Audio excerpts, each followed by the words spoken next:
ఈ రోజు 7 నెలల నుంచి నేను చెప్పాను చంద్రబాబు నాయుడు గారు అరెస్ట్ అవ్వడము, మేము రోడ్డు మీద పడ్డము, అది నాకు ఒక రకంగా ఉపయోగపడింది ప్రజలకు దగ్గర కావడానికి. దాదాపు ఈ రోజు నేను 5 డివిజన్లు మాత్రమే తిరగలేదు, అంటే ఒక 20,000 ఇల్లు, 90,000 ఇల్లులు ఉన్నాయి కడప నియోజకవర్గం. అంటే 60 నుంచి 70,000 ఇల్లు నేను తిరిగేశాను. ప్రతి ఒక్క ఇంట్లోకి వెళ్ళాను. నేను గొప్పగా చెప్తాను, నేను ప్రతి ఒక్క ఇంట్లోకి వెళ్ళాను, ప్రతి ఒక్క మహిళతో మాట్లాడాను, ప్రతి ఒక్క సందులో ఏం సమస్యలు ఉన్నాయని తెలుసుకున్నాను, సెంటర్ కడపలో ఏం సమస్యలు ఉన్నాయి, అవుట్స్కట్స్ లో ఏం సమస్యలు ఉన్నాయి, అన్ని మీద అవగాహన వచ్చింది. ఈ టౌన్ లో ఉన్న సమస్యలకి అవుట్స్కట్స్ లో ఉన్న సమస్యలకి సంబంధం లేదు. టౌన్ లో మనకు ముఖ్యంగా ఉన్నది డ్రైనేజ్ సమస్య, కొద్దిగా రోడ్డు సమస్య, చెత్త, మున్సిపాలిటీ చెత్త సమస్య, ఎక్కడ పడితే అట్ట కుప్పలు చెత్త. దీన్ని ఒక పక్కా ప్రణాళిక ద్వారా ముందుకు పోవాల్సిన అవసరం ఉంది. దానికి చాలా కన్సల్టెంట్స్ పెట్టుకొని పెద్ద ఎత్తున దీన్ని సాల్వ్ చేయాల్సిన అవసరం ఉంది. ఈ రోజు 2024 లో ఉన్నాము. కడపలో ఒక లోపల గల్లీలోకి పోతే నడవలేని పరిస్థితుల్లో మనం ఉన్నాము అని అంటే మనము మనం సిగ్గుపడాలి.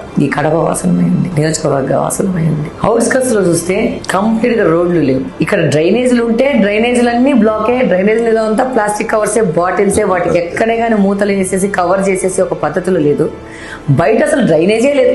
నా ఇంట్లో నీళ్లు రోడ్డు మీద వదులుతా, నీ ఇంట్లో రోడ్డు మీద వదులుతావు. సివిల్ డిస్ప్యూట్స్, ఒకరొకరు కొట్టుకోవడం, తండుకోవడం తప్పితే అసలు పరిస్థితి ఎంత అధ్వానంగా ఉందంటే నీళ్ళ కనెక్షన్స్ లేవు, స్ట్రీట్ ల్యాంప్స్ లేవు, రోడ్లు సున్నా. ఇది పరిస్థితి.